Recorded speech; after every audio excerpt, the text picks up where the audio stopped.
ஆவணம் மூலம் வீட்டை அபகரிக்க நில அளவையாரை அழைத்து கொண்டு வந்ததால் மண்ணெண்ணெய் மற்றும் இன்ஜின் ஆயில் ஊற்றி தற்கொலைக்கு முயன்ற நபரால் பரபரப்பு ஏற்பட்டது. தேனி அருகே ஆதிப்பட்டி கிராமத்தைச் சேர்ந்தவர் நிர்மல் செல்வன். இவர் தனது குடும்பத்தினருடன் ஆதிப்பட்டி கிராமத்தில் வசித்து வருகிறார். இந்நிலையில் கடந்த 2 ஆண்டுகளுக்கு முன்பு உயிரிழந்த தனது பெரியப்பா பழனிவேல் அவரது பெயரில் உள்ள வீட்டினை விருதுநகர் மாவட்டத்தைச் சேர்ந்த பாக்கியலட்சுமி என்பவருக்கு எழுதி கொடுத்ததாக கூறி பாக்கியலட்சுமியின் மகன்கள் வீடு தங்களுக்கு சொந்தமானது என தெரிவித்து வந்தனர். இந்நிலையில் பழனிவேல் உயிரிழப்பிற்கு முன்பு தங்கள் குடும்பத்தினருக்கு சொத்துக்கள் உயில் எழுதியுள்ளதாக கூறி நிர்மல் செல்வன் குடும்பத்தினர் நீதிமன்றத்தில் வழக்கு தொடுத்து வழக்கு விசாரணையானது தேனி நீதிமன்றத்தில் நடைபெற்று வருகிறது. இந்நிலையில் நீதிமன்றத்தில் வழக்கு நடைபெற்று கொண்டிருக்கும் நிலையில் பாக்கியலட்சுமி மகன்கள் ஜெயஜீவன் ராம், ஜெயசீலன் மற்றும் அவர்களுக்கு ஆதரவாக ஆதிப்பட்டி கிராமத்தைச் சேர்ந்த சந்தான கிருஷ்ணன் ஆகியோர்கள் அடியாட்களை வைத்து மிரட்டல் விடுத்து முறைகேடாக வீட்டின் அபகரிக்கும் நோக்கத்தோடு நில அளவையாரை அழைத்து கொண்டு வீட்டினை அளவீடும் செய்யும் பணியில் ஈடுபட தொடங்கியதாகவும், இதனால் ஆத்திரமடைந்த நிர்மல் செல்வன் எதிர்ப்பு தெரிவித்து மண்ணெண்ணெய் மற்றும் இன்ஜின் ஆயிலை தலையில் ஊற்றி தற்கொலைக்கு முயற்சி செய்தார். இதனையடுத்து போலீசார் அவரை தடுத்து நிறுத்தி அவரை மருத்துவமனைக்கு அழைத்துச் சென்றனர். போலியான பத்திரப்பதிவு செய்து வீட்டை அபகரிக்க முயற்சி செய்தும் தங்களுக்கு கொலை மிரட்டல் விடுத்த பாக்கியலட்சுமி மகன்கள் மற்றும் அவர்களுக்கு உதவியாக செயல்பட்ட ஆதிப்பட்டியைச் சேர்ந்த நாகராஜ் மற்றும் அவரது மகன் சந்தான கிருஷ்ணன் ஆகியோர் மீது தேனி காவல் கண்காணிப்பாளர் அலுவலகத்தில் நிர்மல் செல்வன் குடும்பத்தினர் புகார் அளித்துள்ளனர். செந்தில்குமார், அறிவழகன் பாக்கியலட்சுமியோட மூத்த மகன் நான். இந்த மாதிரி எங்கள் வீட்டில் வந்து ஒரு உயில் சம்மந்தமாக ஒரு பிரச்சனை இருக்குது. இடத்த டாக்குமெண்ட் முடித்ததில் வந்து அவங்க போலியாக சில ஆவணங்களை காமிச்சு தவறுதலான முறையில் அவங்க அதிகார துஷ்பிரயோகம் பண்ணி பத்திரத்தை பதிஞ்சிருக்காங்க. இது சம்மந்தமாக இருக்கிற தவறுகள்லாம் நாங்கள் சுட்டி காட்டி பத்திர ஆஃபீஸு, ஆர்டிஓ இப்படி எல்லா டிபார்ட்மெண்ட்லேயும் நாங்கள் லெட்ரு கொடுத்துருக்கோம்.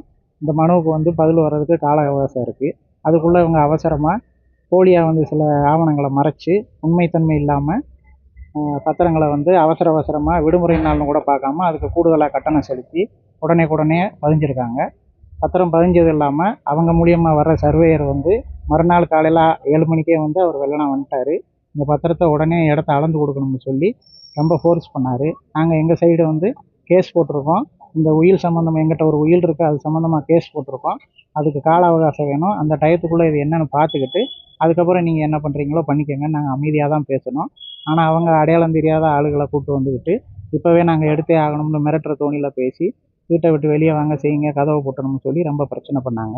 நாங்கள் அதனால் என்ன பண்ணாலும் நாங்கள் வீட்டுக்குள்ளே அலோவ் பண்ண மாட்டோம்னு சொல்லி எங்கள் சுற்று வட்டாரத்தில் பக்கத்தில் இருக்கிற எல்லாரையும் சேர்த்து கூட வந்து உட்காந்துருக்கோம். அவங்களும் கூட இருக்காங்க. பத்திரிகையாளர்கள் வந்த உடனே அவங்களோட வேகம் குறைஞ்சிருச்சு. அவங்க அமைதியாக இருக்காங்க. இப்போ எதுவுமே தெரியாத மாதிரி பிரச்சனை பண்ணுற மாதிரி இருக்காங்க.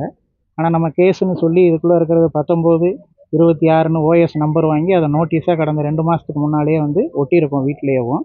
அரசு தரப்பு வழக்கறிஞர் மூலியமாக கேஸ் நடந்துக்கிட்டு இருக்குது. போதிய ஆதாரங்களையும் நாங்கள் கொடுத்துருக்கோம்.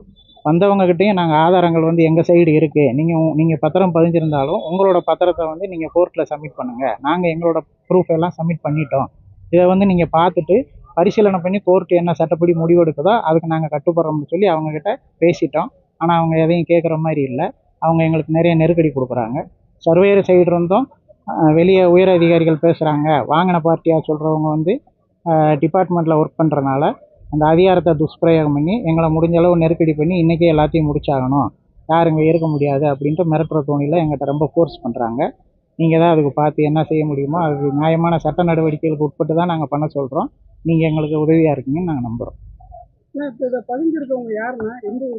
பதிஞ்சிருக்கிறவங்க ஆதிப்பட்டியில் நாகராஜ்ங்கிறவரோட பையன் வந்து சந்தான கிருஷ்ணங்கிற பேரில் பதிஞ்சிருக்காங்க.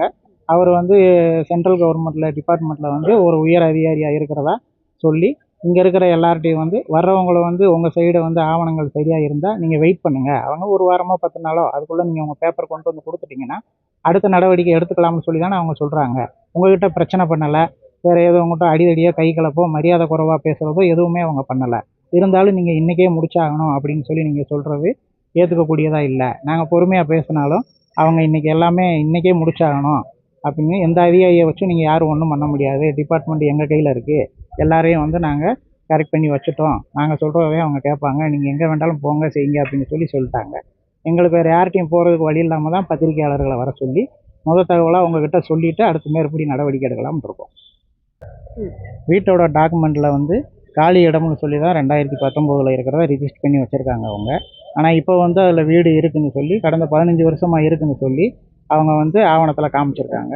மேற்படி கடைசி பக்கத்தில் பத்திர எழுத்தாளர்கிட்ட வந்து உயிலோ தாவா மனுவோ இல்லை மற்றபடி வந்து வில்லங்கங்கள் ஏதும் இல்லைன்னு சொல்லி அதில் மென்ஷன் பண்ணி போட்டிருக்காங்க. ஆனால் அதுக்கு 2 மாதத்துக்கு முன்னாலேயே நாங்கள் கேஸ் கொடுத்து அதில் ஓஎஸ் நம்பர் வாங்கியிருக்கோம். 1926ன்னு கோர்ட்டு மூலியமாக நம்பர் வந்திருக்கு. அதை அரசு தரப்பு வக்கீல் மூலியமாக நாங்கள் வந்து மற்ற எல்லா இடத்துலையும் சப்மிட் பண்ணியிருக்கோம்.